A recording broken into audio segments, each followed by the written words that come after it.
6. The Lord is my shepherd, I shall not want. He makes me lie down in green pastures. He leads me beside still waters. He restores my soul. He leads me in paths of righteousness for his name's sake. Even though I walk through the valley of shadow of death, I will fear no evil, for you are with me. Your rod and your staff, they comfort me. You prepare a table before me. In the presence of my enemies, you anoint my head with oil. My cup overflows.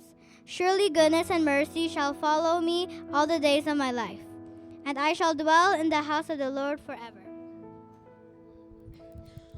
Let's bow up our heads in prayer. Dear God, thank you for this message from your word. Thank you for this word of comfort. We know that you walk with us every day. Your hand is over us, and you are watching over us every day, O God. We want to kneel before your cross, before your feet, O God. We want to bring our worries, our struggles, our fears, our challenges, everything we want to bring to you, O God, because we know you are a living, almighty creator. Thank you for the blessings that we receive every day, known and unknown. Thank you for our work. Thank you for family and friends. Thank you for this congregation. Thank you for the opportunity that we can gather in your house, O God, especially in this country. We want to pray for the leaders of this country, that the good news that we already received, that it will also fall on their ears one day, that they will also come to know the loving God that we praise and worship. We pray that you talk to us tonight, O God. Touch our hearts and speak with us through the music and also through your word. Satisfy our hunger, O God, and bring us the living water. We thank you for your glory and your love every day, and we pray this in your name. Amen. Amen. Praise the Lord. Now we are shouting, we are saying to our brothers and sisters that the Lord is good. Is it God truly good tonight? Yesterday, mabuti po ba ang Panginoon yung sa buhay po natin? Last week po. So He is the same yesterday, today, and forever. Amen? So who's gonna say God is not good? No one. Because He is the same. Amen? Pakitapik yung katabi mo sa mga, He is the same. He is the same. Amen? Palakpakan po natin ang Lord. Lord, you are good and your mercy endures forever, God. So we worship you. We worship you. The word of the Lord says, let everything that has breath. Hinga nga po tayo. Ha! So lahat po tayo mahininga. Amen? Sabi po sa salita ng Panginoon, lahat ng mahininga ay magpuri sa Panginoon. So tonight, let's sing. Let's worship. Let's adore our God. Dahil po siya ay mabuti. Siya po ay tapat. Amen? Amen.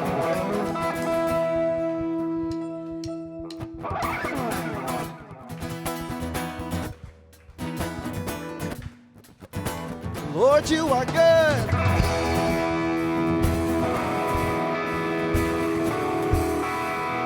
Oh, we worship you,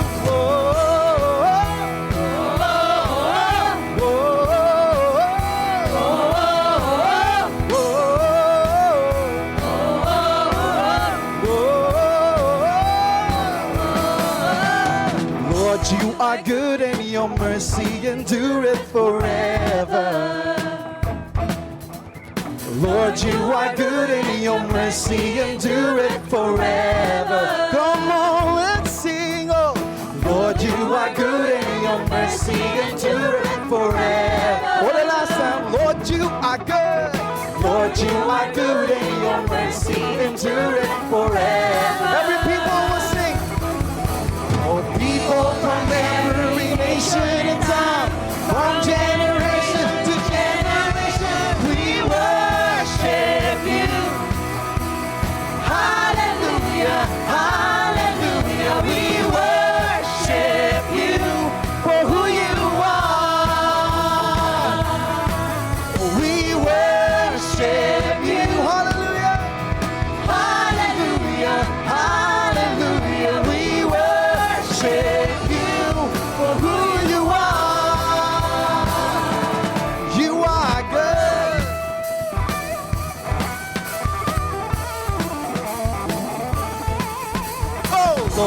are good and your mercy endureth forever.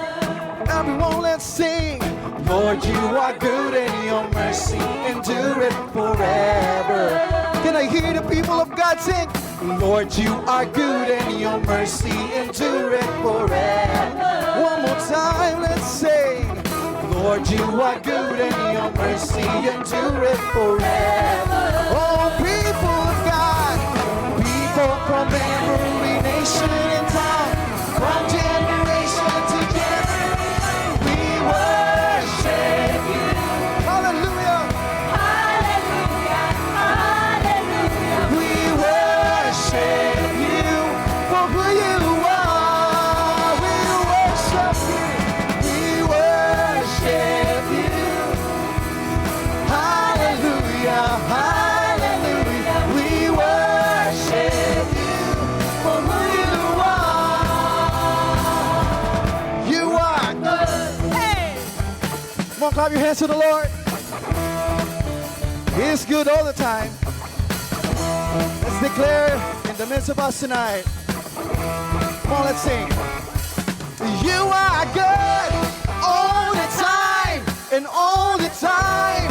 You are good, come on. You are good all the time and all the time.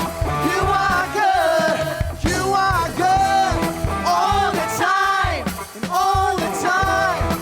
You are That's our voices. You are good all the time, all the time. You are good, you are good all the time, all the time. You are good. no instrument. You are. All the time, all the time. You are good. You are good all the time and all the time. You are good. 'Cause Lord, you are good and your mercy endureth forever. Come on, lift your voices to the Lord. Lord, you are good and your mercy endureth forever. One more time we sing. Lord, you are good and your mercy endureth forever. Everyone will sing. Lord, you are good and your mercy endureth forever. People from every nation and tongue, from generation. We sing again, people from every nation and tongue, from generation to generation. We worship you. Hallelujah, hallelujah. We worship you. For who you are. For the last time, let's sing, we worship. We worship you. Hallelujah, hallelujah. We worship you. For who you are. For who you are. For who you are. You are good. You are good all the time, Lord. Hallelujah. Let everything that has breath praise the Lord. Let everything that has breath, sing with me. Let everything that has breath praise the Lord. Let everything that has breath praise the Lord.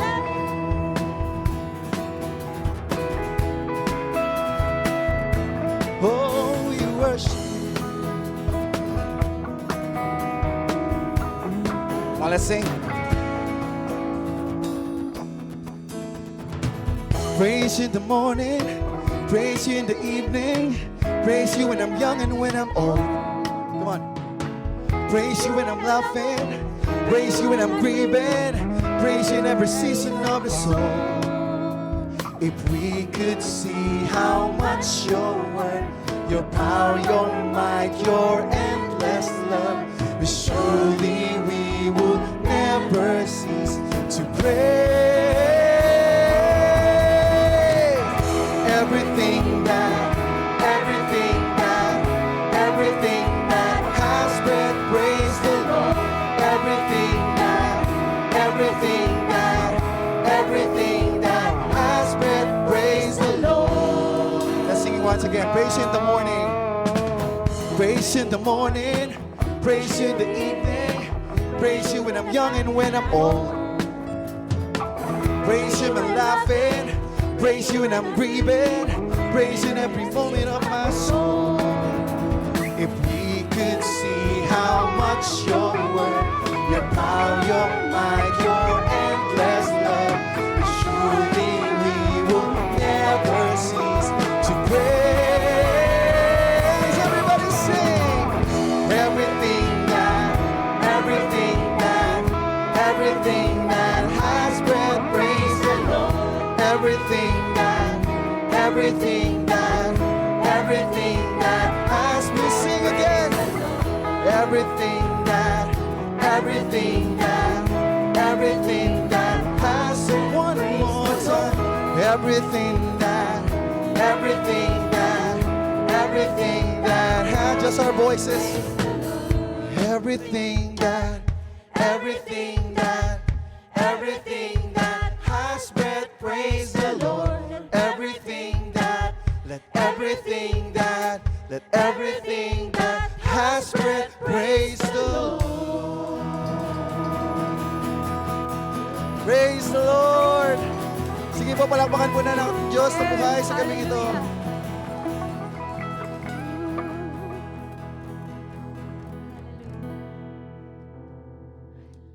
Panginoon, sa oras na ito, patuloy na kami lumalapit sa iyo. Pakinggan mo ang aming panalangin, panalangin ng aming puso, puso na nagmamahal sa iyo. Kami sumasamba sa iyo, Panginoon, sa Espiritu at sa katotohanan. Mga kapatid, ano man yung dala-dala mo sa oras na ito, itaas mo sa Panginoon ang iyong puso at baguhin ng Panginoon ang iyong puso. Siya ang makapangyarihang Diyos. Siya ang katugunan sa lahat ng pangangailangan mo. God is sovereign. Hari ng mga hari. Diyos ng mga Diyos. Idulog natin ang ating puso sa Kanyang harap.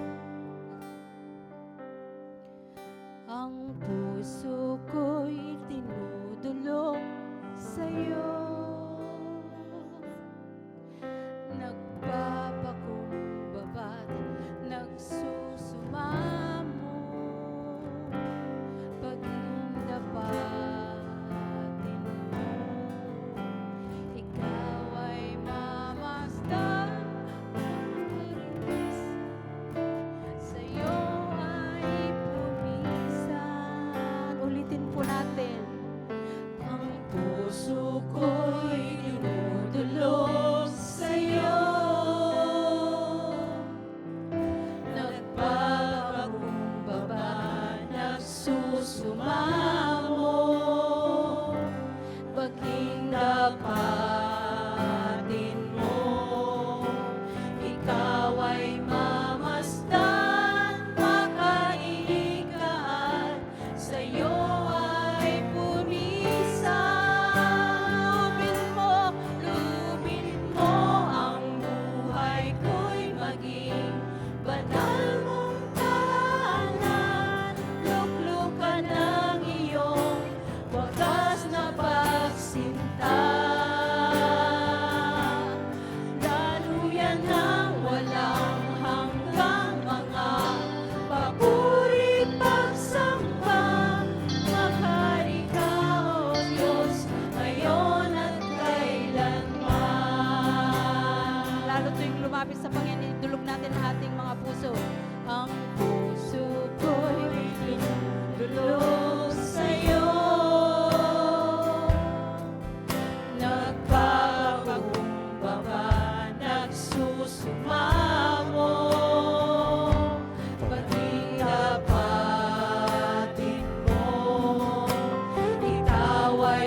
banal mong tahanan, luklukan ng iyong wagas na pagsinta.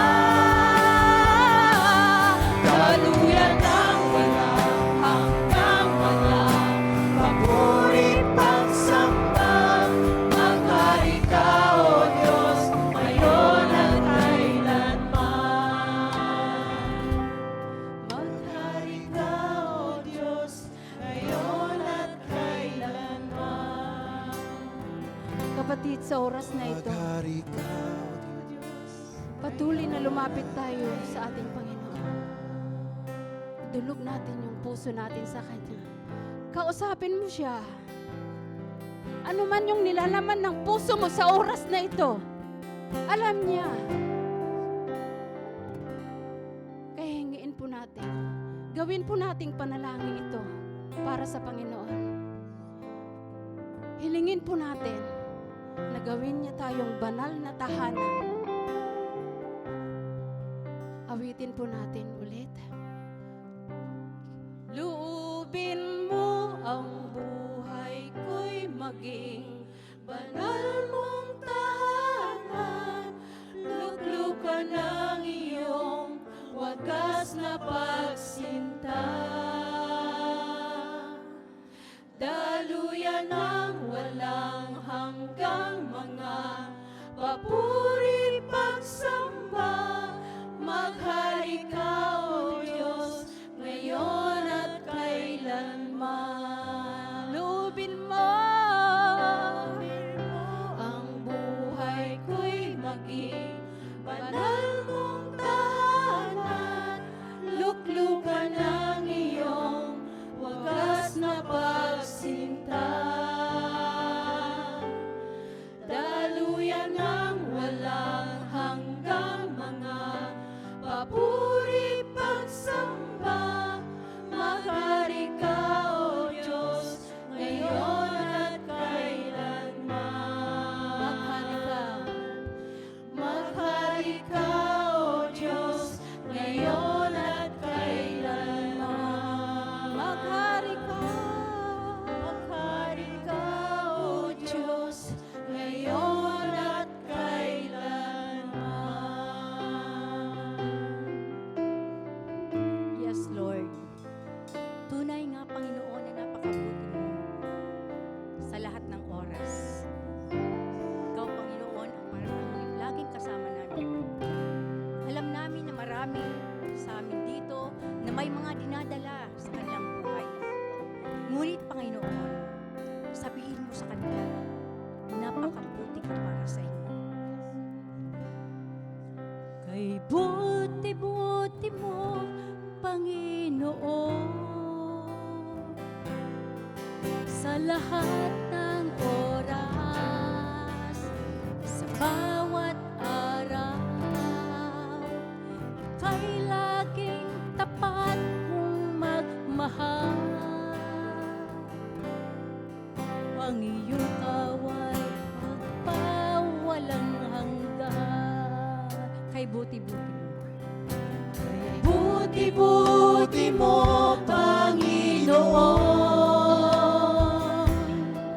sa lahat ng oras, sa bawat araw, ika'y laging tapat kong magmahal.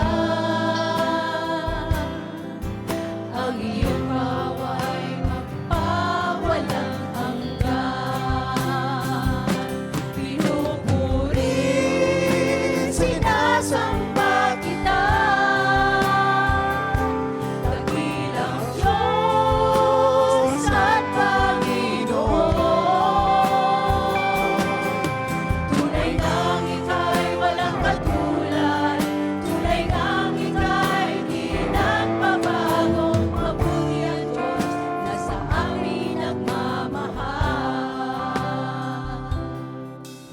Kay buti-buti mo, Panginoon, sa lahat ng oras, sa bawat araw, ika'y laging tapat kong magmahal.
Mabuti ang Diyos na sa atin nagmamahal. Mabuti ang Diyos. Mabuti ang Diyos na sa atin nagmamahal. Mabuti ang Diyos.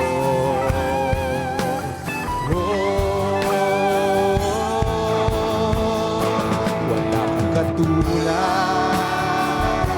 Wala nang hihigit. Wala kang katulad, Panginoon. Wala kang katulad. Wala nang pamantay. Ikaw ang Diyos. Ikaw ang Diyos, noon pa man, maging ngayon at Kailanman sa habang panahon, wala kang katulad. Wala kang katulad. Wala kang katulad. Wala nang hihigit sa'yo. Walang katulad. Wala nang kapantay sa'yo. Ikaw ang Diyos. Ikaw ang Diyos, noon pa man, maging ngayon at kailanman. Sa habang panahon, wala kang katulad. Sa habang panahon, wala kang katulad. Sa habang panahon, sa habang panahon, sa habang panahon, sa habang panahon, wala kang katulad. Oh Diyos, wala kang katulad. Purihin ka, Panginoon. Yes, Lord. Napakabuti po ninyo sa amin. Lord, we thank you. We glorify your name. Wala ka talagang katulad, Panginoon. Ikaw yung Diyos namin kahapon, Diyos namin ngayon, at Diyos namin magpakailanman, O Lord. We thank you, and we thank you, we glorify your name, O God. Thank you.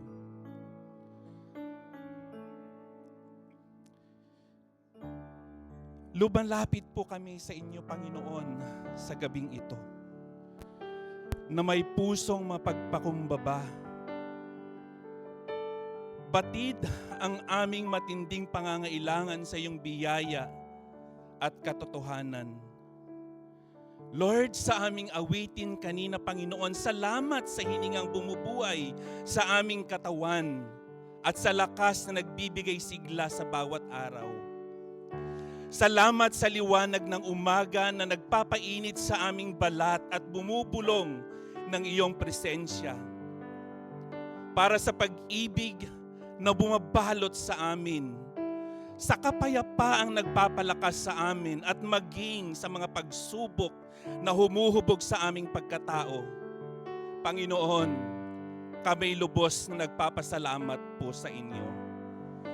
Tapat ka sa bawat sandali, kahit hindi man namin ito namamalayan. Itinataas namin ang aming papuri sa iyo at ipinagkakatiwala namin sa iyo ang lahat ng maaaring mangyari kinabukasan. Panginoon, ang mundo ay tila nababalot ng lungkot at pagkakabahagi-bahagi. At minsan ay hindi namin alam kung ano ang dapat naming sabihin. Ngunit ang aming mga puso ay patuloy na humahanap sa iyo. Kapag kami napapaligiran ng takot at ang pag-asa ay unti-unting nawawala, ikaw nawa ang aming kapayapaan sa aming kalagitnaan sa bawat unos ng aming buhay.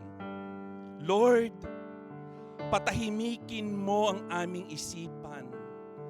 Pakalmahin mo ang aming mga puso at punuin mo kami, Panginoon, ng iyong presensya. Itinataas ko po, Panginoon, sa iyo ang mga nasasaktan at natatakot. Yakapin mo sila ng iyong habag at liwanagin mo ang kanilang kadiliman. Kahit sa aming kahinaan, gamitin mo kami upang maghatid ng kabutihan at pag-asa. Kami nagtitiwala po sa inyo, Panginoon, hindi dahil madali ang buhay, kundi dahil ang iyong pag-ibig ay kailanman hindi nagkukulang at iyong katapatan ay hindi nagbabago. Tonight, O God, we believe that you are our healer. We thank you for your loving hand that has restored health and renewed hope to our beloved brethren who once lay in sickness. We remember Sister Belle. We remember Brother Mark. And we continue to pray. We asked for complete healing, a steady provision, and a job that will support their family and provide for every needed medication. We trust you, O God. You are our great healer, Lord, more than we could ask or imagine. God, our healer and sustainer, we come before you with tender hearts, lifting up our dear sister G, who has just undergone a coronary angiogram and is now in recovery at home. You are the one who knit us together in our mother's womb, who shaped every part of our being with divine intention. You know every detail of Sister G's body, every vessel, every heartbeat, and you say exactly where healing is needed. Lord, nothing is hidden from you, and nothing is beyond your power to restore. So we entrust her into you, sa iyong mga kamay, Panginoon. Touch her with the same healing grace that calms storms and open blind eyes. Let your grace surround her sa kanilang pamilya, Panginoon. Your strength renew her and your mercy bring her back to full health. We will praise you through the waiting and glorify you in the healing. For your love never fails and your faithfulness endures forever. Panginoon, sa mga nangyayari sa aming paligid, inaamin po namin ang aming pagkalito, ang aming kabiguan at ang aming mga dalamhati. Ngunit sa kabila ng lahat, ipinapahayag po namin ang aming pag-asa sa iyo. Ikaw na kailanman hindi nagbibigo, ang mabuting pastol na hindi iniiwan ang kanyang kawan. Tonight, O God, panumbalikin mo nga ang aming pananampalataya. Hindi sa aming kakayahan, O God, kundi sa iyong banal na biyaya. Ituro mo, Panginoon, sa bawat isa sa amin kung paano muling magtiwala. Hindi ng bulag, kundi ng may karunungan, ng aming mga puso ay nakaugat sa iyong katotohanan at ang aming mga mata ay nakatuon sa inyo, Panginoon. Sa mundong wasak, nakawalan ng katarungan, pagkakabahagi-bahagi at pangungulila, especially, O God, sa aming bansang Pilipinas. Ikaw ang aming sandigan, O Diyos. Palakasin mo ang aming pananampalataya, especially, O Lord, ng bawat membro ng aming simbahan. Kapag ang mundo ay tila napakabigat dalhin, ipaalala mo sa bawat isa sa amin na ang iyong mga pangako ay hindi matitinag. Hayaan mo, Panginoon, ng aming simbahan TFCCD ay hindi maging salamin ng pagkakawasak sa paligid, kundi maging liwanag ng kagandahan ng iyong kaharian. Gamitin mo, Panginoon, na ang itong lugar ay isang lugar na biyaya, katotohanan at kagalingan. Ituro mo, Panginoon, sa amin kung paano mamuhay ng may kabanalan, kahit mahirap ang aming tinatahak na landas. Tulungan mo kaming magsalita ng katotohanan na may pag-ibig, kahit magkakaiba, Panginoon, ang aming mga tinig. At naway matuto kaming magpatawad ng malaya, gaya ng pagpapatawad mo sa amin, hindi dahil madali, kundi dahil ito'y banal. Itindig mo, O Diyos, ang mga bagong pinuno na may integridad at kababaang loob. Palakasin mo ang mga nananatili at bigyan mo ang bawat isa sa amin na may tapang at malasakit. At panibaguhin mo sa aming lahat ang pananabik sa iyong presensya at ang tapat na pagsunod sa inyong mga layunin. Naway gamitin mo itong lugar, Panginoon, ng kagalingan, hindi lamang para sa mga aming mga pinuno na kung saan ginagamit mo sa aming kalagitnaan, kundi bawat isa kaluluwa na naghahangad, Panginoon, ng iyong biyaya. Lord God, we place our hope in you, Jesus, the one who restores, redeems, and reigns.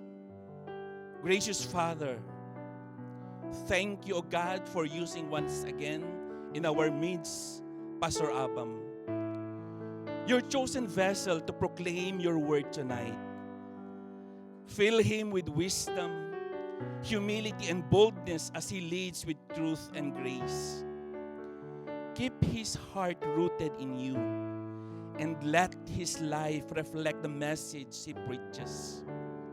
Shield him from weariness and destruction, and renew his passion daily. Holy Spirit, guide his every thought and word, not for his recognition, but for your glory. Use him, O God, to awaken hearts, bring healing, and lead many to your light. Strengthen him, O Lord, and remind him always that you are his refuge and reward. Sa amin, Panginoon, sa mga makikinig sa gabing ito, prepare our hearts to hear your word tonight. Clear our minds, soften our hearts, and help us listen with faith. And let your truth take root in us, change us, and draw us closer to you. Mangusap ka, Panginoon, sa buhay ng bawat isa sa amin. Namnamin namin, Panginoon, ay yung mga salita na maririnig namin sa gabing ito. Lord, this is your day, and may your name be glorified. In Jesus' name we pray. Amen and amen.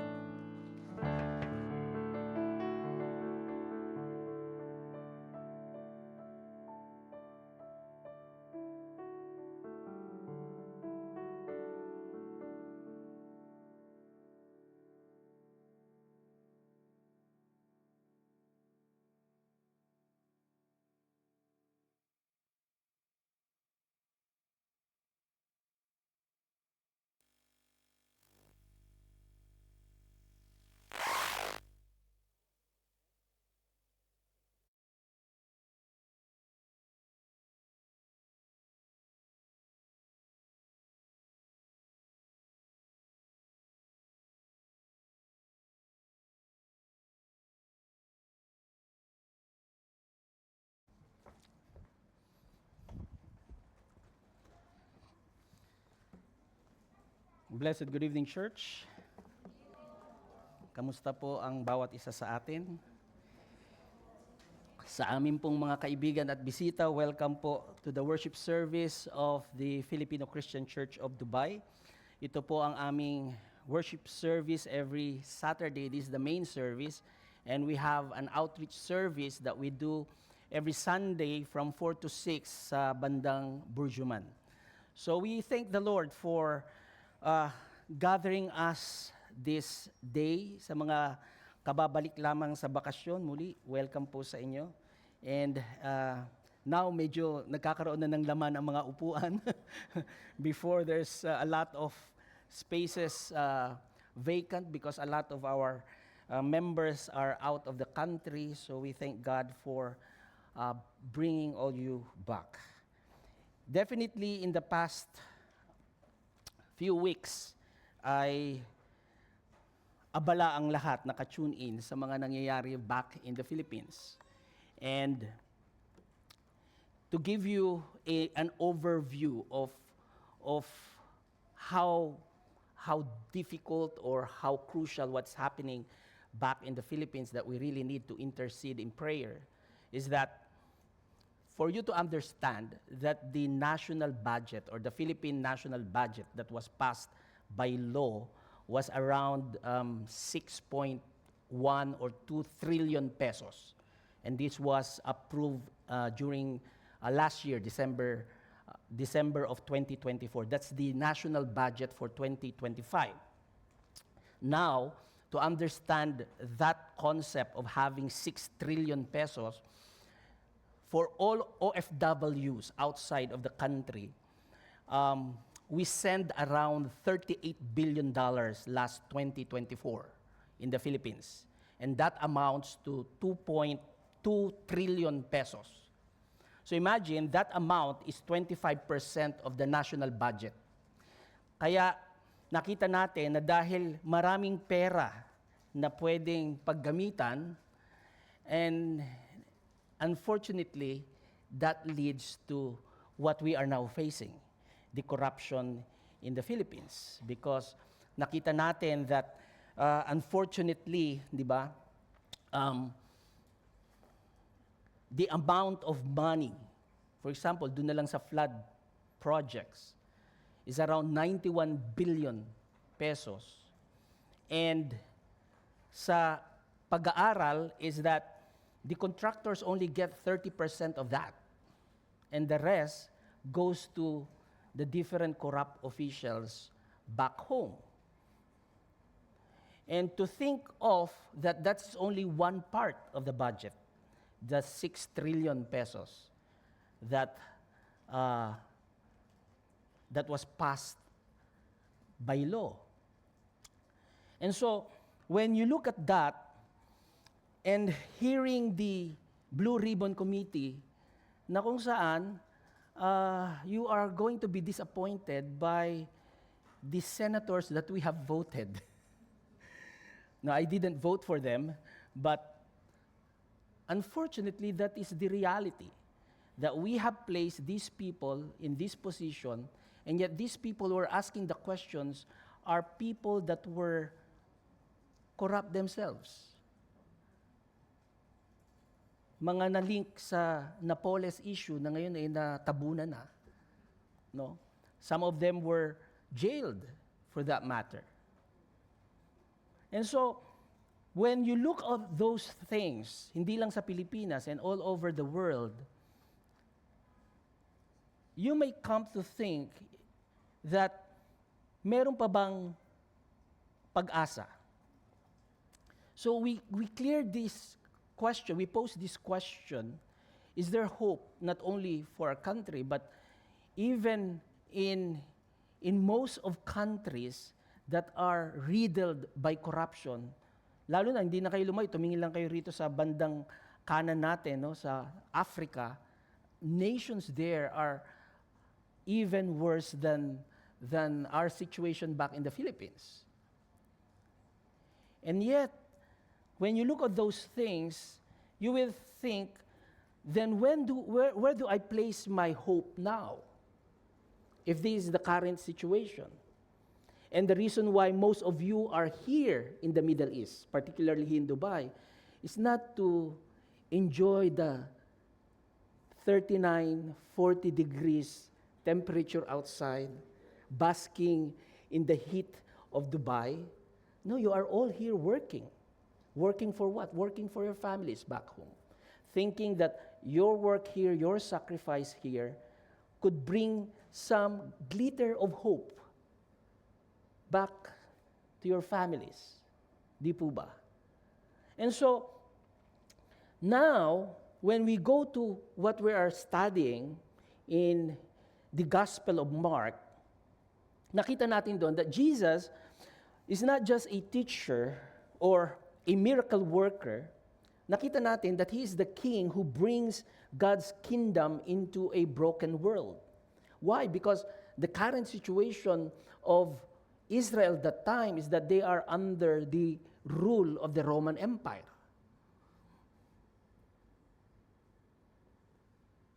There's famine, there is so much things around them that make them a broken people because they are under a harsh rule of a foreign empire. Kung titingnan natin, parang nung kapanahunan ng mga Kastila that we are under the Spanish rule for more than 400 years. And now we see that even the Lord Jesus Christ, in spite of this, we saw that his compassion for the leper in chapter 1 reminded us that no one is too unclean for him to touch. And then we saw his authority of forgiving sin and raising or healing the paralytic, showing us that, yes, our circumstances are not good.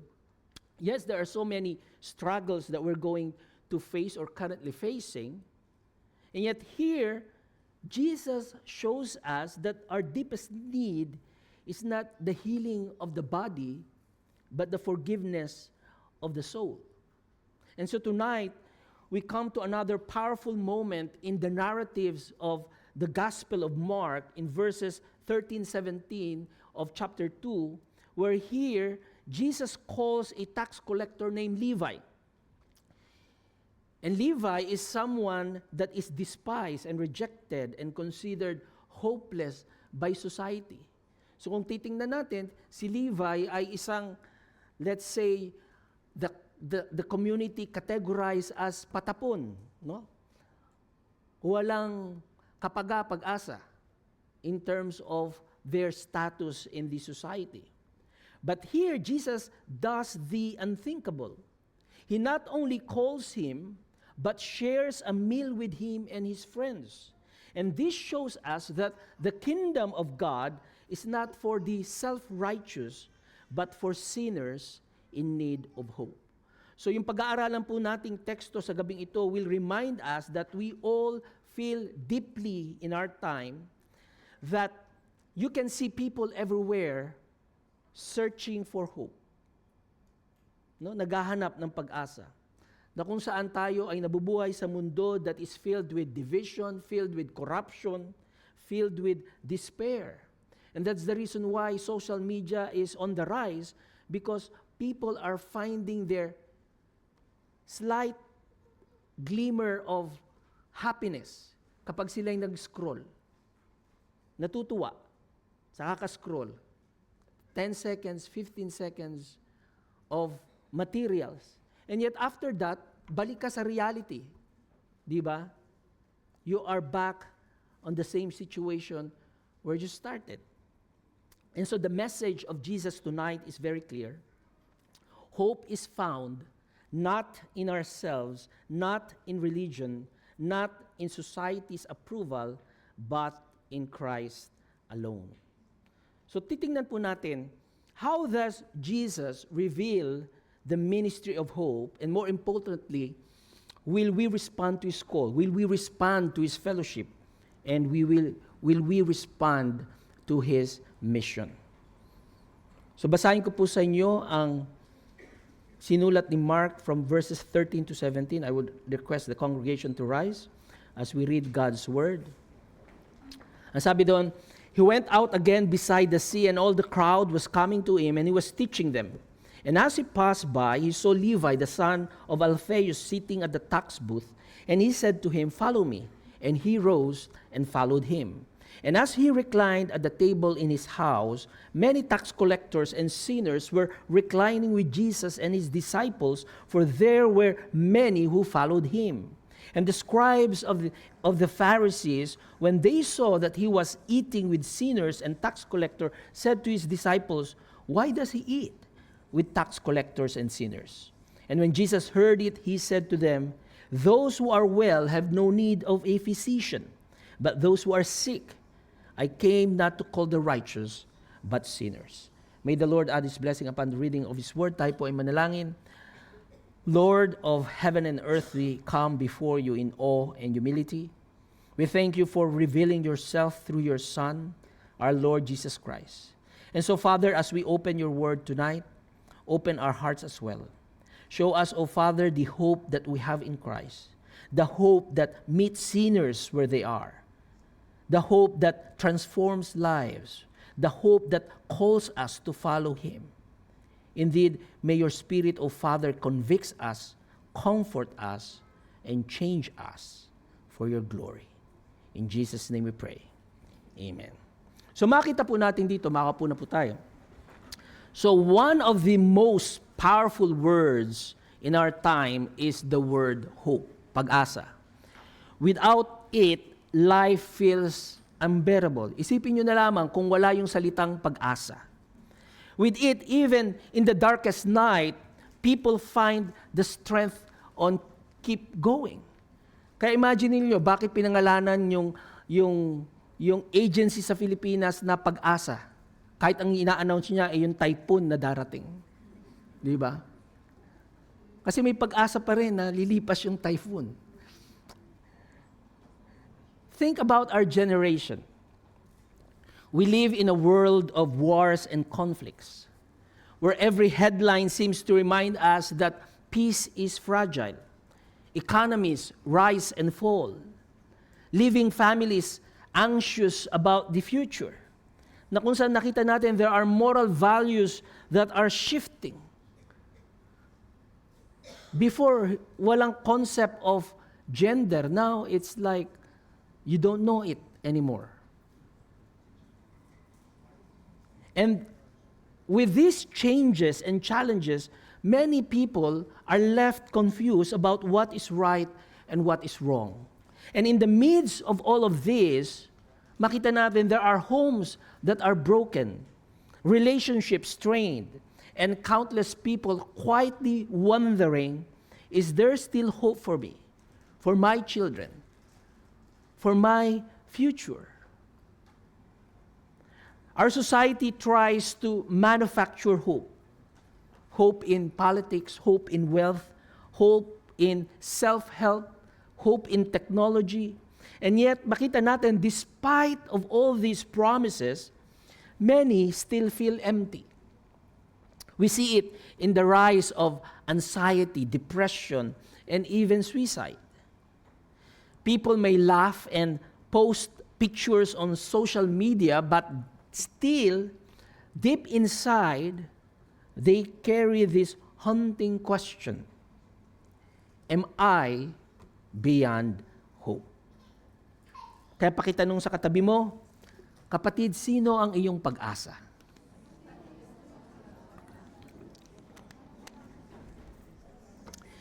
At makikita natin, yung bagay na yan ay hindi bago. In Jesus' times, there were also groups of people considered hopeless. Those who were rejected by religion, despised by society, and forgotten by others. And in the unfolding story of Mark's gospel, we have seen how the kingdom of Jesus meets such people at the point of their deepest need. Nakita natin yan in Mark chapter 1 verses 40 to 45, where a leper who lived in shame and exclusion found compassion in Jesus' touch. In Mark chapter 2 verses 1 to 12, a paralyzed man who was helpless received both healing and forgiveness, showing Jesus' authority to deal with the root problem of sin. And now in Mark chapter 2 verses 13 to 17, the story presses even further. Jesus goes straight to the very people whom society had written off, the tax collectors and sinners. These were the people no one thought could change, no one thought could be saved, no one thought that could find hope. And we can relate to that. In our society, may mga ganong katayuan ng buhay na alam mo, sasabihin mo, yung taong yan wala nang kapag-apag-asa. Yang lugar na yan, wala nang kapag-apag-asa. And yet, it is exactly to them that Jesus reveals the beauty of His kingdom. And that's the ministry of hope. And this passage challenges us with the pressing question: where is true hope found for people who seem hopeless? And the answer of the gospel is clear. So I propose to you tonight that true hope is found only in Christ Jesus, who calls sinners to follow him, fellowship with them in grace, and fulfill his missions to save them. How does now Jesus reveal the ministry of hope? At makikita natin yan sa verses 13 and 14. There is hope in his call. May pag-asa po sa kanyang pagtawag. He went out again beside the sea, and all the crowd was coming to him, and he was teaching them. And as he passed by, he saw Levi, the son of Alphaeus, sitting at the tax booth. And he said to him, "Follow me." And he rose and followed him. Now, Levi, who later will be called Matthew, the writer of the first gospel, was a tax collector. And in Jewish society during that time, one of the most despised figures in Jewish society are the tax collectors. Sila yung pinaka-kinamumuhi ang tao because tax collectors were seen as collaborators with the Roman oppressor. Because during that time, kung ikaw yung tax collector, ang gagawin ng consul ng Roman Empire would say, from your region, I need 1 billion, let's say. So the tax collector would need to devise a way to get the 1 billion from the people. So he will tax the people from everything para mapadala niya yung 1 billion. But at the same time, syempre nangungulekta siya. Alam ang sabihin niya, yung consul lang ang dapat bigyan ng 1 billion, kailangan ko rin ng 1 billion. So what he will do is double the tax. So that's the reason why the Jewish society hates these tax collectors. Kasi sila yung nagpapayaman sa hirap ng taong bayan. You see, there's no difference during before and now. It's the same thing. And so, because of this, for the religious Jews, they are considered ritually unclean, morally corrupt. And because of that, these tax collectors are excluded from the religious life. So, ibig sabihin, this tax collector cannot enter the temple or the synagogue because they are unclean. They are excluded. Para silang mga lepers of society. And this is what's happening. To everyone else, Levi was beyond hope. A man with no future in the kingdom of God. A man society had labeled, written off, and pushed aside. Yet notice the grace of Jesus. Sabi doon, he saw Levi, not the corrupt tax collector, but the person in need of redemption. And he said 2 life-changing words. Follow me. Follow me. This was not an invitation to a casual interest. It was a summon, a command to new life, a new identity, a new purpose. And this moment is radical in several ways. Why? Because alam natin, Jesus was considered a teacher. He was a rabbi during that time. Here, Jesus initiates. Rabbis in Jesus' time did not seek students. Students are the one who sought rabbis. Sila ang naghahanap ng teacher. But Jesus reverses the order. He takes the initiative with the sinners. Jesus calls as they are. He didn't wait for Levi to clean himself. The call came in the middle of Levi's brokenness and compromise.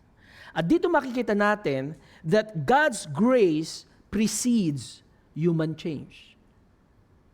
Tayo, iba. In our context as humans, Kailangan ka munang magbago bago kita tanggapin. But here, tinanggap muna siya ni Kristo bago siya nagbago. And here we can see that Jesus' authority extends to lives. Nakita natin yan. In chapter 1, He showed authority over sickness. In chapter 2, He shows authority over sin. And now, He reveals His authority over people's very lives to summon them to discipleship. Kayang baguhin ni Kristo ang ating buhay kapag tayo'y tinawag niya. John Stott captured this truth well. Hope is biblical realism grounded not in who we are, but in who God is. Ang pag-asa daw po ay makatotohanan sa salita ng Diyos dahil hindi po ito nakabatay kung sino tayo, kundi kung sino ang Diyos. And that is so powerful because it changes everything. So Jesus gave Levi hope not by reforming him first, but by calling him as he was and transforming him in the process. Isipin nyo na lamang kung think of a company right now that never hires someone with a criminal record. Because kapag ikaw nag-apply, tas nakita mo, jailed from 2001 to 2005, anong mangyari doon sa CV mo? Tatapon yun, di ba? It goes straight to the trash. But imagine a CEO himself going to the prison itself, looking for former convicts that's going to go out from prison and saying, I choose you, come work with me. I choose you, come work with me. And that person's life is changed forever, not because of his qualification, but because of the grace and authority of the one who called him. Dahil sa biyaya at otoridad ng tumawag sa kanya. And that's what Jesus did with Levi. And that's what Jesus still does today. Siya po ang pumipili. Siya po ang tumatawag. Kaya pakisabi sa katabi mo, kapatid, pinili ka ni Lord.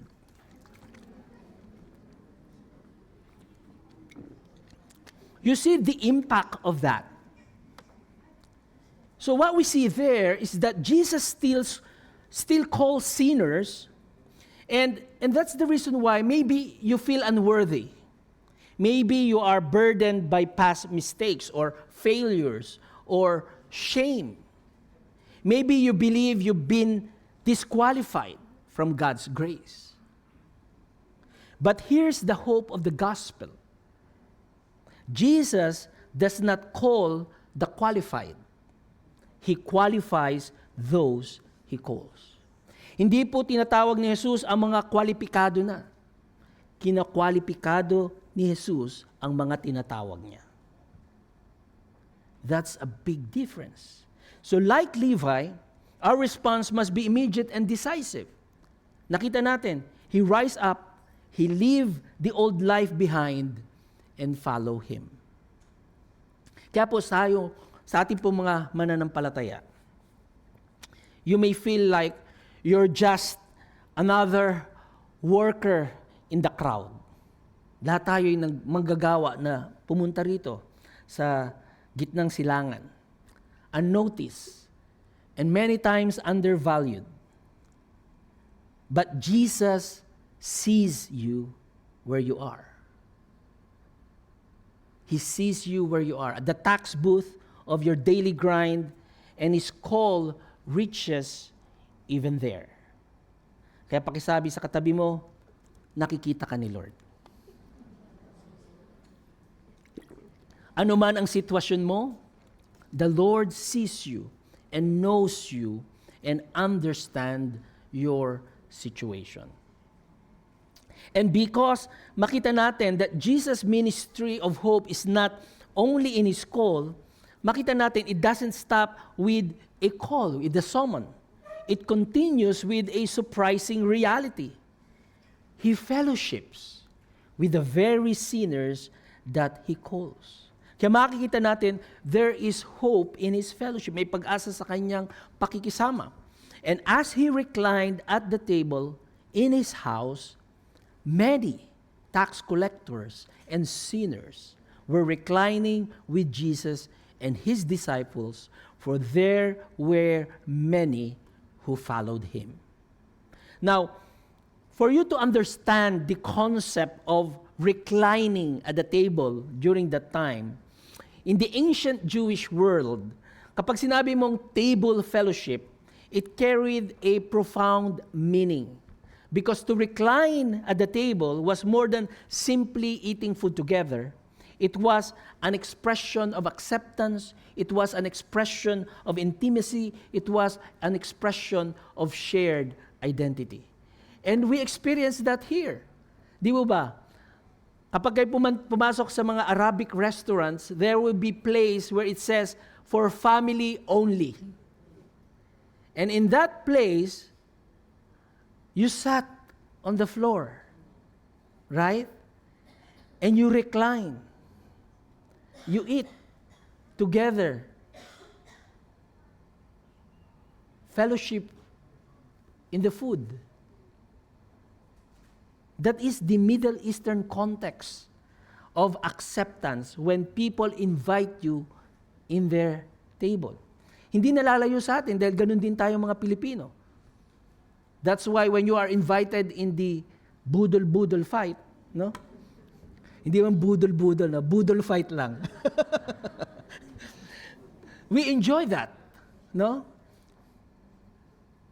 Ibig sabihin, pag hindi ka nakasama sa kainan,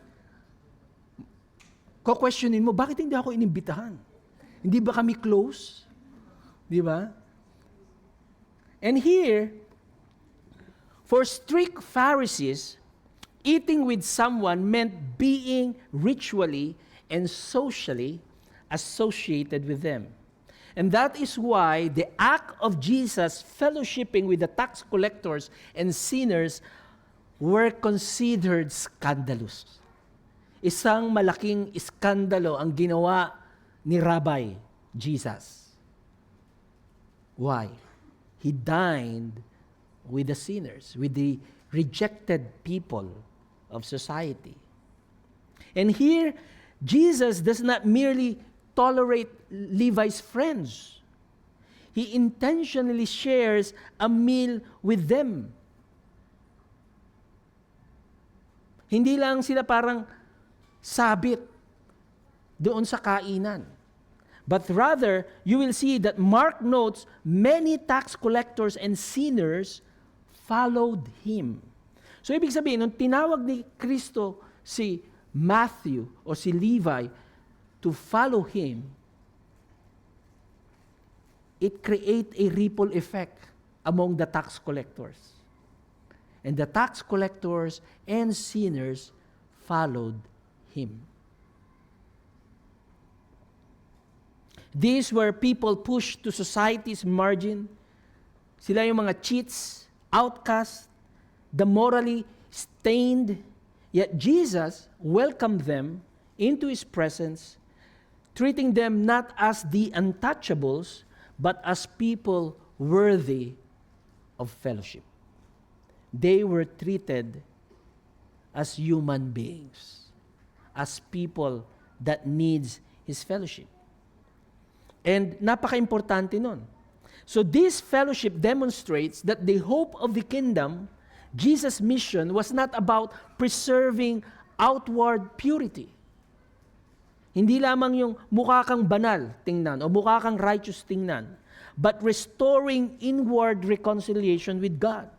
He does not fear contamination by their sin. Rather, His holiness brings healing to their brokenness.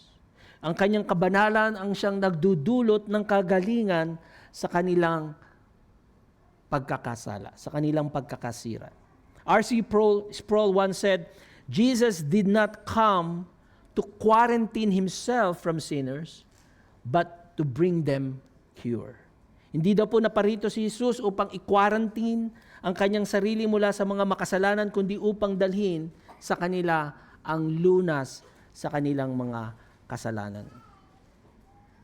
Kaya pakitanong yung katabi nyo, naka-quarantine ka ba?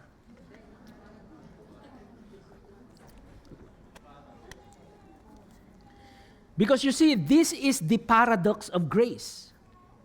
Religion says, di ba? Religion says, clean up first, then you're welcome. But Jesus says, come as you are, and I will make you new. That's a big difference. Come as you are, and I will make you new. So makikita natin, this scene, this narrative, shows us the reality of the gospel table, the Lord's Supper. In the Lord's Supper, in Christ, makita natin sinners are not only forgiven, but invited to dine at the King's table. And what we'll see there is that fellowship with Him is not based on merit, but on mercy. Kaya napaka-importante that we understand the gospel, that Jesus calls us sinners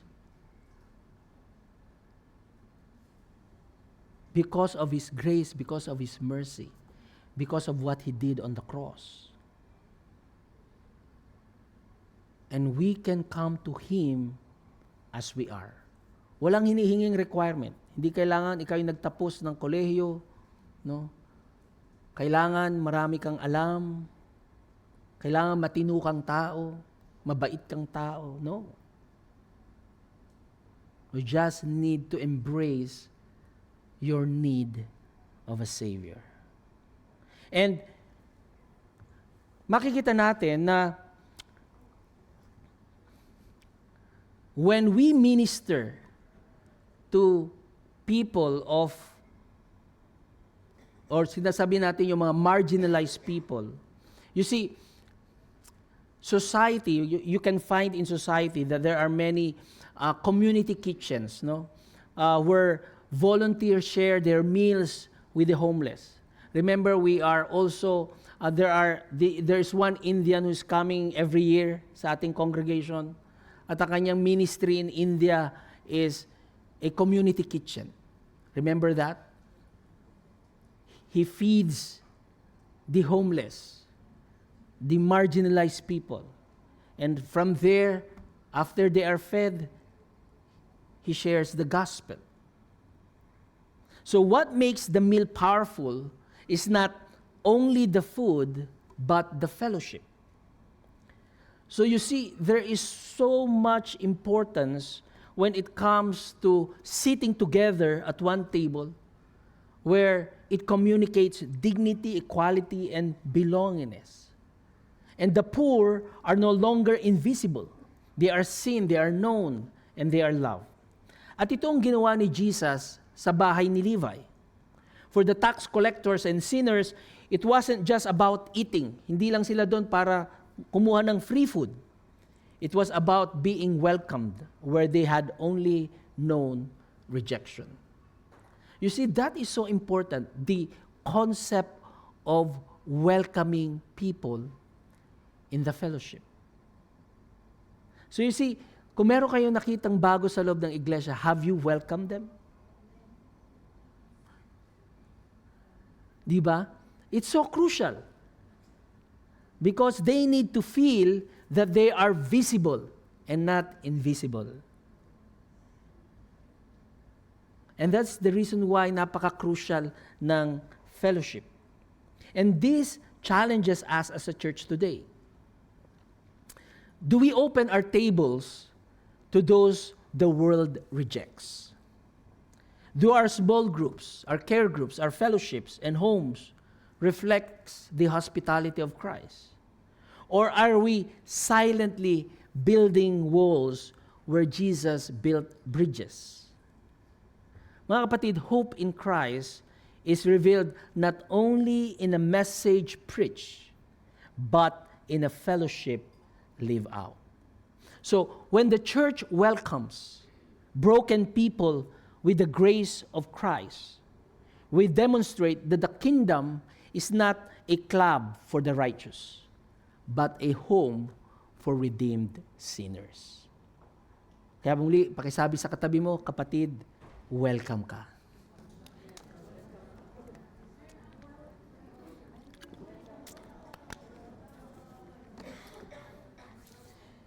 Tim Chester notes, meals are a powerful way to embody grace.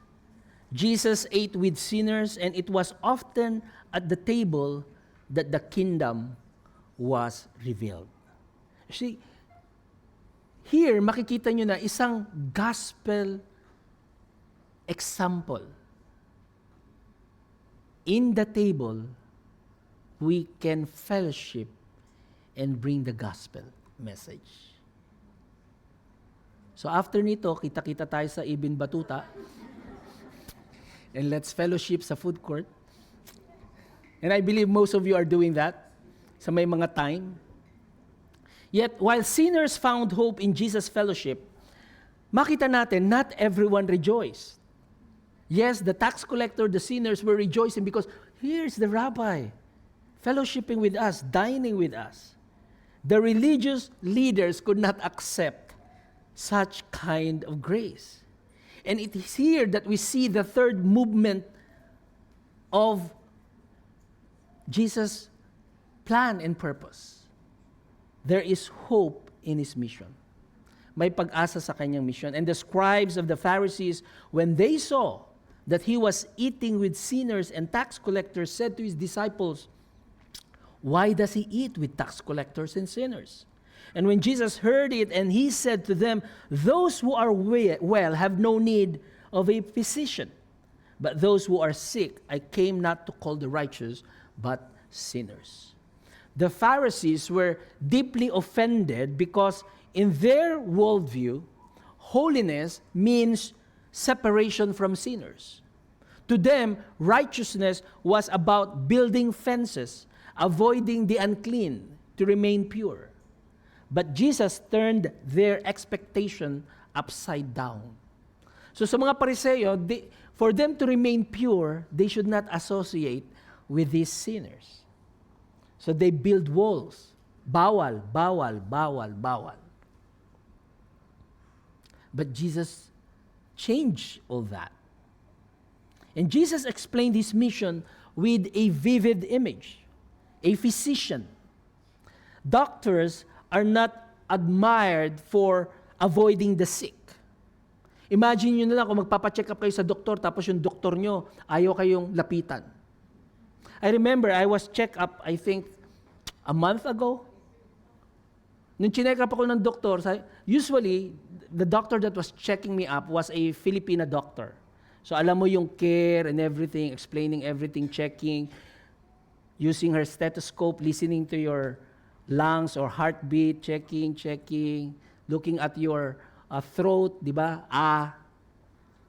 Lakayan mo pa, But here, the last time I did was, I went to this clinic na may doctor, ibang lahi, and he just asked me to sit down on the chair, and he said, "Open your mouth." Ang layo niya, tas kumuha ng flashlight. "Open your mouth." "You're okay." I was like, huh? Hindi man lang pinakinggan yung lungs ko ng stethoscope. "I'll give you this medicine." Anong diagnosis yun? So feeling ko, quack doctor eh. Sabi ko, nagkamali yata ako ng check-up. It was my first experience, and for you to think na gano'n ng isang doktor would be, to have that experience is totally, parang, cannot comprehend, no? Because you know na ang doctor, their whole purpose is to bring healing to the sick. In the same way, Jesus' holiness was not about isolation, but restoration. His mission was not to congratulate the morally respectable, but to rescue the spiritually desperate. And that's the phrase that he used. I came not to call the righteous, but sinners. It doesn't mean that some people are truly righteous without him. Rather, Jesus exposes the blindness of the Pharisees. Those who thought that they were healthy, but they didn't realize that they are actually spiritually sick. Akala nila sila'y malusog. And Jesus' mission is crystal clear. To call sinners to repentance and to give them hope in Himself. Mga kapatid, hope is rooted in Christ's mission to save sinners. Because if Jesus came only to the so-called righteous, no one would be qualified. As Paul reminds us in Romans 3:10, there is none righteous, no, not one. Lahat po tayo ay makasalanan sa harap ng isang banal na Diyos. But here's the good news. Jesus came precisely for those who know that they are spiritually sick. The proud miss Him, the humble receive Him. Timothy Keller captured it beautifully. He said, the gospel is this: we are more sinful and flawed than we ever dared believe, yet more loved and accepted in Christ than we ever dared hope.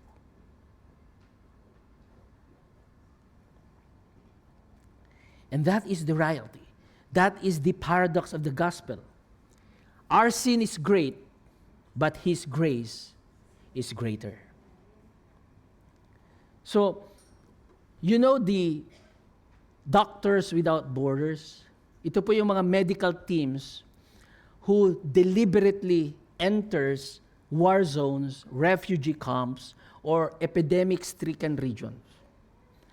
While most people flee from danger and diseases, these doctors run towards those because that is where their healing is needed most.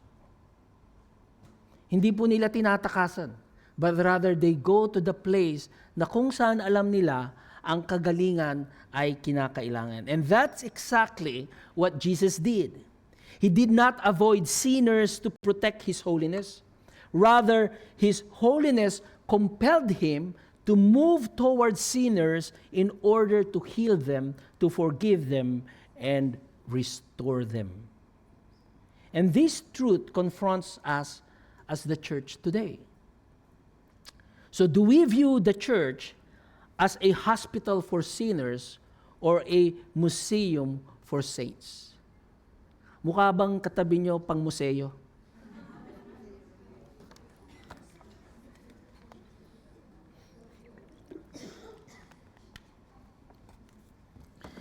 You see, in reality, too often we act like Pharisees. Binabantayan natin ang ating respectability instead of extending Christ's mercy. Di ba ba? Sometimes, hindi natin sinasadya, unavoidable. No? Pero kasi nakabaon sa ating consciousness yung pagiging selfish natin. Now, we think of ourselves rather than others. And that's the reason why in the gospel, di ba, ang sabi sa atin is, think of others better than yourself. God wanted us to understand that the ministry of hope is recognizing that the reason why we have hope is that God extend His mercy and grace sa atin. And the necessity that we realize that we are all sinners, that we need the forgiveness of God, and we need to be humble to accept na tayo'y mga makasalanan. That's where God's mercy and grace begins. Kasi kung hindi po tayo, kung kagaya po tayo ng mga Pariseyo na may kayabangan sa ating mga sarili, yung meron tayong self-righteousness inflicted in us, na iniisip natin na mas mabuti ako sa Kanya, mas mabait ako sa Kanya, mas marami akong nagawang mabuti kaysa sa Kanya, mas matino akong miyembro ng society kaysa sa Kanya, then if that is our mindset, we will not see the need of a Savior. Kasi nakikita natin na ang ating sarili ay mabuti at maayos na miyembro ng lipunan. But if we see ourselves as sinners, because ang sabi nga ni Paul, no one is righteous, no, not one. For all have sinned and fall short of the glory of God. And that's the point that we need a Savior. And that's what Jesus did on the cross. Kailangan nating kilalanin yung ginawa ni Kristo sa krus, that He died for your sins. And we need to accept that reality na namatay si Kristo para sa aking mga kasalanan. And that's humility. And that's where grace begins. We see, kung ang mission ni Kristo ay ating mission, then, ibig sabihin, the church must go where the sickness is. We need to go in our workplaces where dishonesty and greed thrive. We need to go in our communities where broken families and addictions takes root. We need to go in our families where bitterness and shame and hopelessness linger. Like Christ, we are called not to condemn, but to bring the message of hope.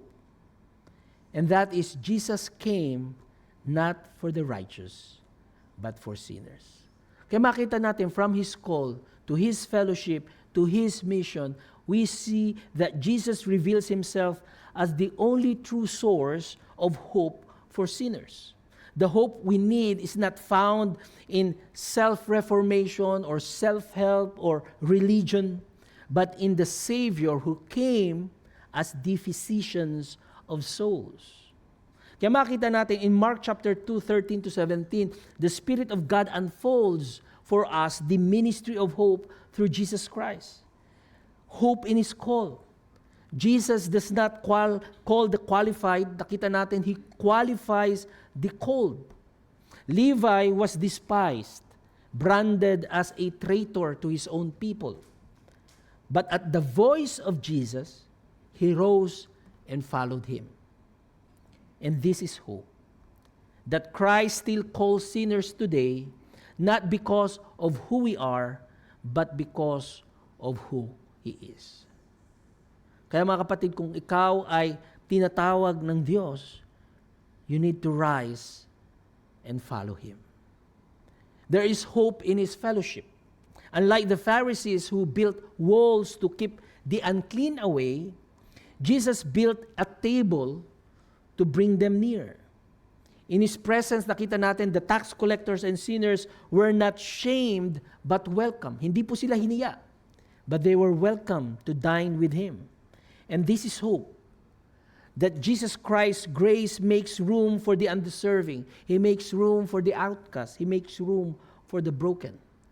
And so if you are these people, you are welcome to the Lord's table. There is hope in His mission. Jesus is the physician who moves toward the sick. He was the Savior who came not to congratulate the righteous, but to redeem sinners. His mission is not exclusion. His mission is healing, not condemnation, but salvation. And this is hope, that the gospel is for all who will confess their need and come to Him. Mga kapatid, tonight is the day of salvation. If you see that you need Jesus as your Savior, you just need to come to Him and put your faith in Him and trust Him for what He did for you on the cross. So notice the pattern of the miracles in Mark's opening chapters. The leper taught us Jesus' compassion. He touches the untouchable. The paralytic shows us His forgiveness. He heals the deeper sickness of sin. Now Levi and his friends reveal His hope. He saves sinners and gives them new life. Mga kapatid, this hope is not limited to the passages of the Scripture. It is for you, it is for me, it is for all who come to Him in faith. So the question is, how will you respond? Will you respond to His call like Levi, leaving behind your old life, your false securities, your sinful pursuit, and rise and follow Him? Will you open your life to His fellowship, sitting at His table and then extending the same grace to others who need to taste the mercy of Christ? Will you join His mission of hope in a broken world, bringing His healing presence into your homes, into your workplaces, your friendship, your community? Mga kapatid, the physician is here. His cure is free. But He only heals those who admits that they are sick. Kailangan mo munang aminin na ikaw ay may karamdaman, na ikaw ay nangangailangan ng kagalingan mula kay Kristo. Beloved, hope is not an idea, a philosophy, or a wish. Hope is a person, and His name is Jesus. And today, He calls you and me to follow Him, to walk with Him, and live for Him. Tayo po'y manalangin. Our Heavenly Father, we thank You for the hope that You have given us in Jesus Christ. We thank You that no sinner is beyond reach, no heart too hardened, no past too shameful. Lord, help us to follow You like Levi, to open our hearts and homes in fellowship, and to live on mission with You in bringing hope to the hopeless. May we as Your church be a community of grace, pointing others to the great physician. In Christ's name we pray. Amen. God bless you.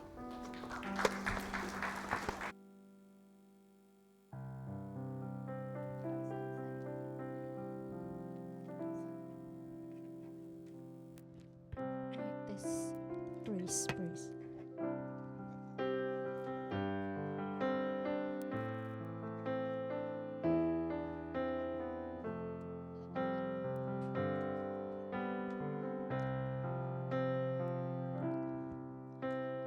As the deer panted for the water, so my soul longed after Thee. You alone are my heart's desire, and I long to worship Thee. You alone are my strength, my shield. To You alone may my spirit yield.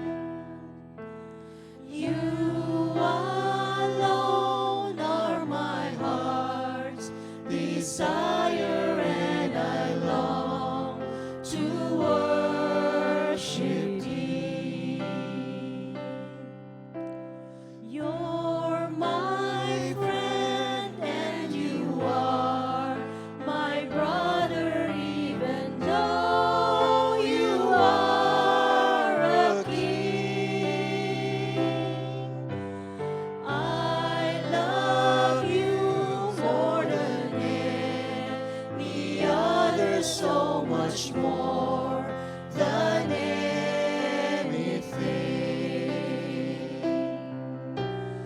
You alone are my strength, my shield. To You alone may my spirit yield.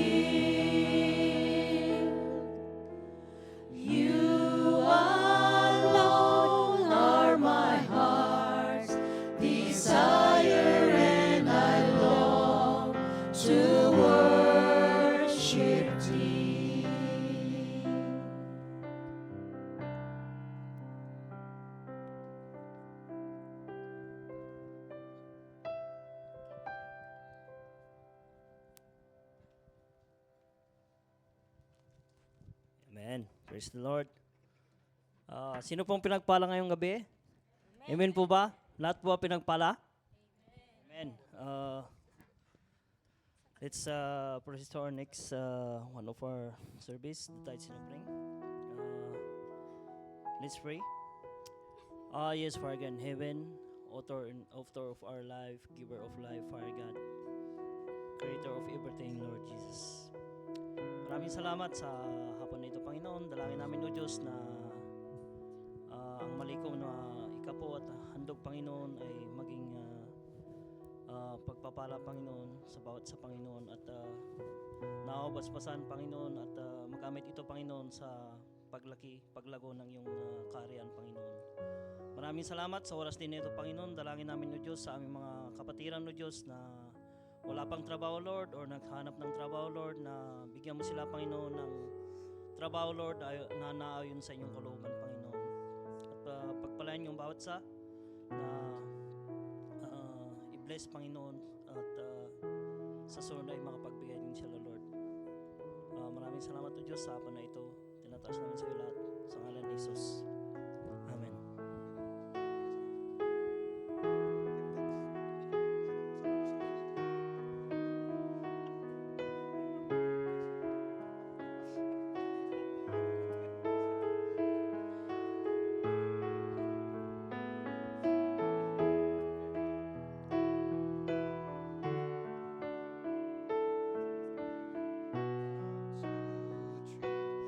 Give thanks with a grateful heart.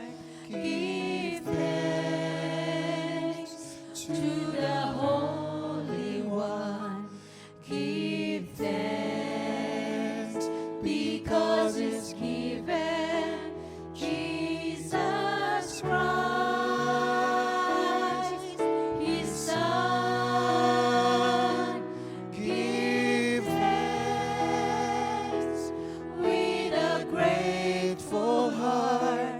Give thanks to the Holy One. Give thanks because He's given Jesus Christ, His Son. And now let the weak say, I am strong.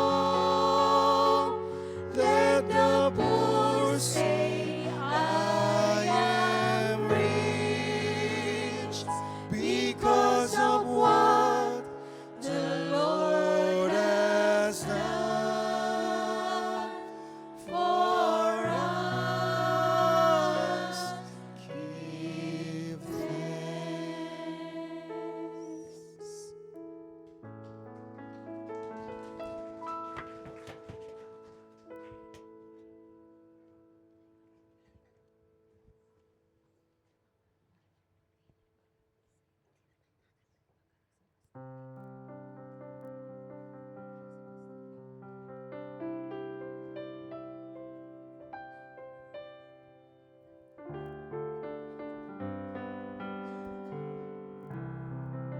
Blessed evening po sa ating lahat. We are blessed to have 5 visitors po today. Pagkatawag ko po ng pangalan nyo, pwede pong makitayo at nang ma-recognize kayo ng ating kongregasyon. Ang una po ay si Arnaldo Brusoto. Welcome po. Marilyn Brusoto. Pangatlo po si Renelyn Miss Brusoto. Patricia Kate Brusoto at Kimberly May Simara. Welcome po sa inyo.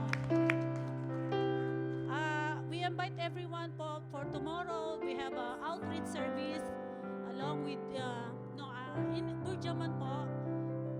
Timing is 4 to 6 p.m.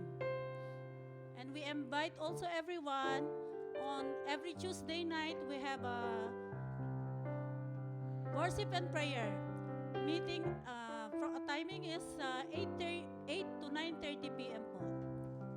And ganun din po sa Saturday we Men's and Women's Fellowship po from 5 to 6:30 p.m. Yun lang po at maraming salamat.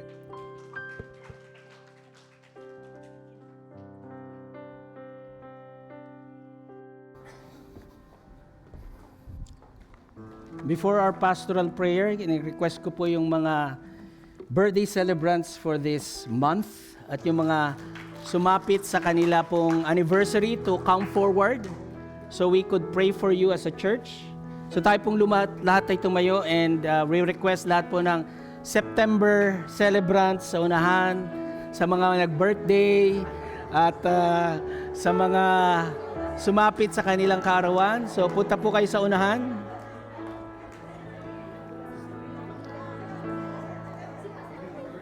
Andito.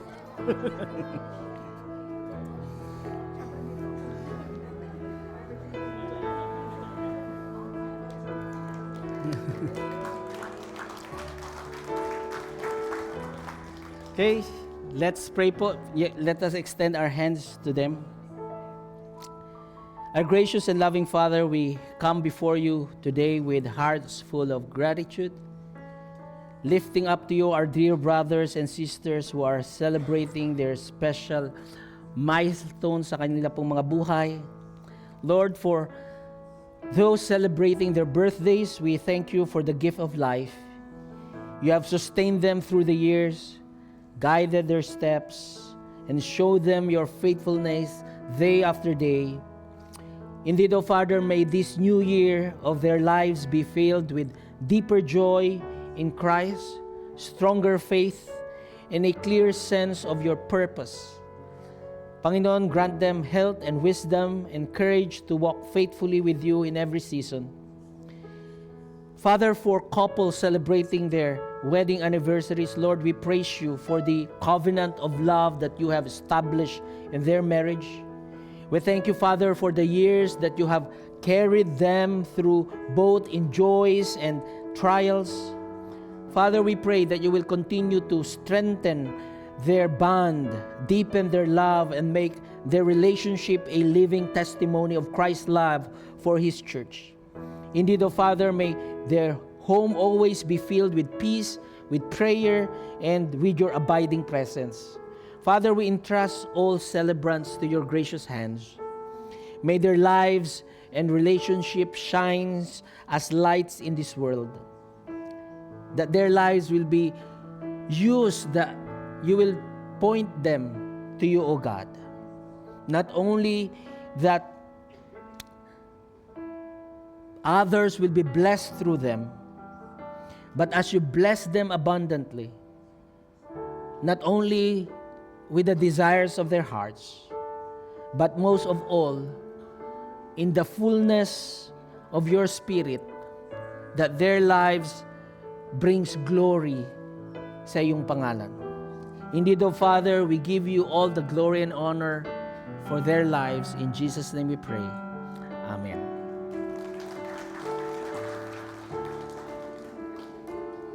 Tayo po'y manalangin. Our gracious Father, we come before you as a people na nangangailangan ng pag-asa. Indeed, O Lord, we confess that often we have sought the security of our wealth, of our careers, of our strength, and even in our own righteousness.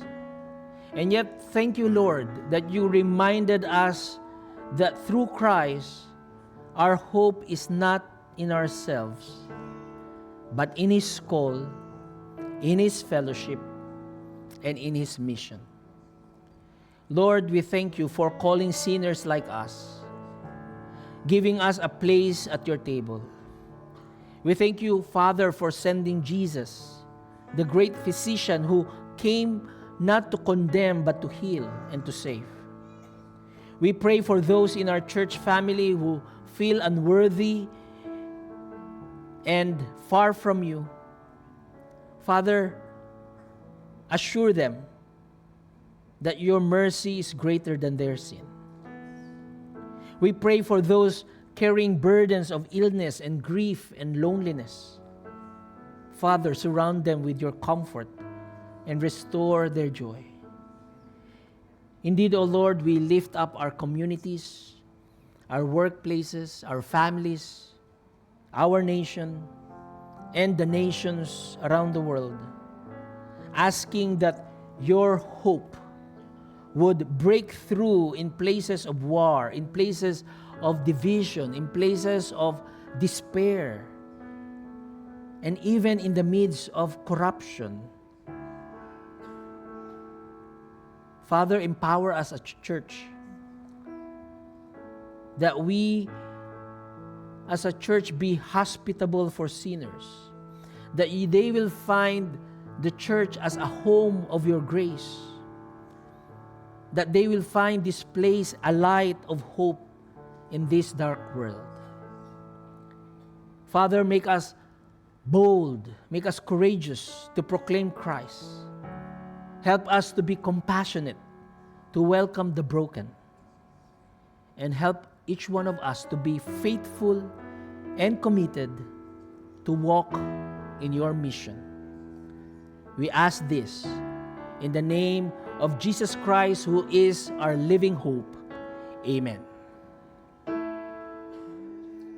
God, from whom all blessings flow, praising all creatures here below, praise Him above in heavenly hosts, praise Father, Son, and Holy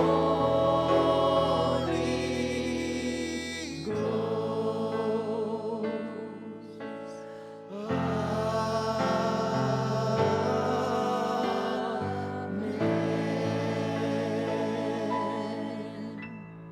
Church, receive the blessing of the Lord.